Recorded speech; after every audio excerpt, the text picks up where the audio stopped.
Hello everyone, welcome back to News in Focus. Today we are discussing about second BIMSTEC Port Conclave.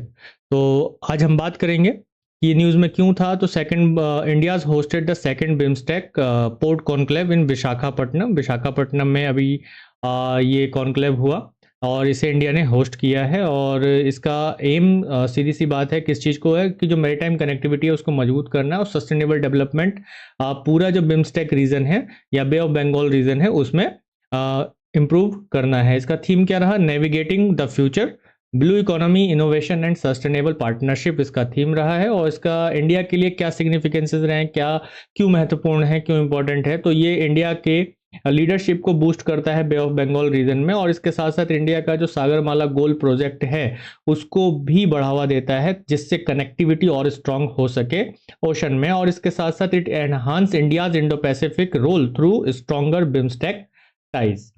इसमें क्या outcomes हमें दिखाई देते हैं इस बिम्स्टेक पोर्ट में? तो हम मोस्ट इंपॉर्टेंट जो आउटकम्स है लाइक जैसे agreement of maritime transport corporation को जल्द से जल्द इंप्लीमेंट करने की बात इसमें की गई। और इस एग्रीमेंट पर अभी रिसेंटली 6th बिम्स्टेक समिट जो कि बैंकॉक में हुआ 2025 का, वहां पर इसको रेटिफाई किया गया था, सिग्नेचर किए गए थे। तो इसका ऑब्जेक्टिव क्या है, इसका एम क्या है? Aim to boost port led growth and enhance maritime trade and tourism and promote skill development across BIMSTEC nation। ये AMTC का गोल हमें दिखाई देता है या एम दिखाई देता है। इसके साथ साथ कालादान मल्टी मॉडल ट्रांजिस्ट प्रोजेक्ट को भी जल्द से जल्द ऑपरेशनलाइज करने की बात की गई है इसमें।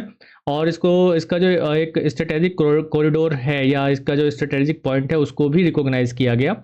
क्यों? क्योंकि इंडिया के नॉर्थ ईस्ट को बे ऑफ बंगाल से कनेक्ट करता है। और इसके साथ साथ इंडिया का जो act east and neighbourhood first policy है उसको भी रेटिफाई करता है, उसको भी इंपॉर्टेंस देता है। इसके साथ साथ व्हाट इज बिम्स्टेक? बिम्स्टेक क्या है? तो बिम्स्टेक एक रीजनल ऑर्गेनाइजेशन है जो एस्टेब्लिश किया गया था 6 जून 1997 में थ्रू द बैंकॉक डिक्लेरेशन। तो बैंकॉक डिक्लेरेशन के थ्रू इसको 6 जून 1997 में बनाया गया था, एस्टेब्लिश किया गया था। इसका पर्पस क्या था? Promote economic and technical cooperation among Bay of Bengal countries, यानी कि जो भी कंट्रीज जो बे ऑफ बंगाल रीजन में आते हैं उनके साथ कनेक्टिविटी को बढ़ावा देना है, इकोनॉमिक और जो टेक्निकल कोऑपरेशन है उसको इंक्रीज करना है, बढ़ावा देना है। इसके इवोल्यूशन की बात करें तो ओरिजिनली इसको स्टार्ट किया गया एज बिस्टेक, यानी कि Bangladesh, India, Sri Lanka, Thailand economic corporation. ठीक है, तो ये इस नाम से जाना गया। शुरू में इसको किस नाम से जाना जाता था? Bangladesh, India, Sri Lanka, Thailand economic corporation. बाद में इस ग्रुप का नेम चेंज होता है जब म्यांमार इसमें शामिल हो जाता है। 1997 में म्यांमार इसमें शामिल होता है।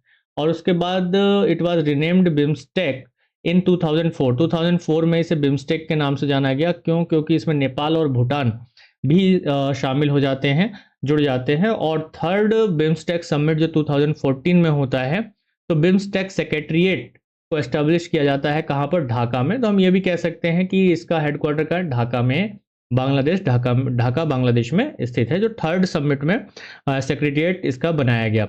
इसके कॉपरेशन सेक्टर क्या है? तो शुरू में जो है 6 कॉपरेशन सेक्टर्स बनाए गए थे, like trade, technology, energy, transport, tourism and fisheries. 2008 में और इसके सेक्टर्स को बढ़ाया गया जिसमें कॉपरेशन किया जा सकता है। एक ये सभी देश, कंट्रीज आपस में कॉपरेशन करेंगे, जैसे agriculture, public health, counter terrorism, environment and climate change के लिए ये लोग एक दूसरे को कॉपरेट करेंगे। तो ये इससे रिलेट करके अभी 2025 में भी क्वेश्चन बना हुआ है, जैसे प्रीलिम्स का क्वेश्चन है। It is a regional organisation consisting the 7 members state till January 2025. It came into existing with the signing of the Dhaka Declaration 1999. Third statement क्या कहता है? Bangladesh, India, Sri Lanka, Thailand and Nepal are founding member state of the BIMSTEC.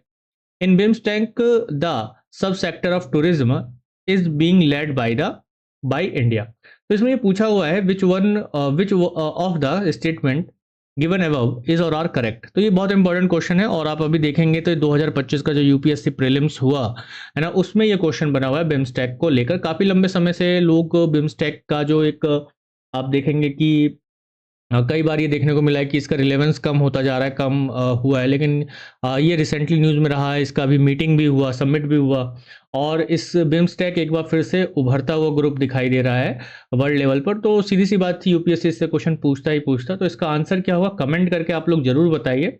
लेकिन इसका answer बताते हुए मैं चलता हूँ, आई होप आप लोगों ने अभी तक कमेंट में इसका आंसर भी दे दिया होगा। तो आंसर होगा डी, वन ओनली। तो केवल जो फर्स्ट स्टेट है ना, स्टेटमेंट है, केवल वही सही है। देखो एक तो ये गलत हो जाता है, ढाका डिक्लेरेशन नहीं है ना, कौन सा बैंकॉक डिक्लेरेशन था, और इसमें नेपाल नहीं होगा, और इसमें टूरिज्म को ऐसे be is being led by India, तो इंडिया सब सेक्टर नहीं है, लीड नहीं कर रहा है इसको। तो ये तीन तो गलत हो जाते हैं, फर्स्ट इसका बिल्कुल सही आंसर हो जाता है।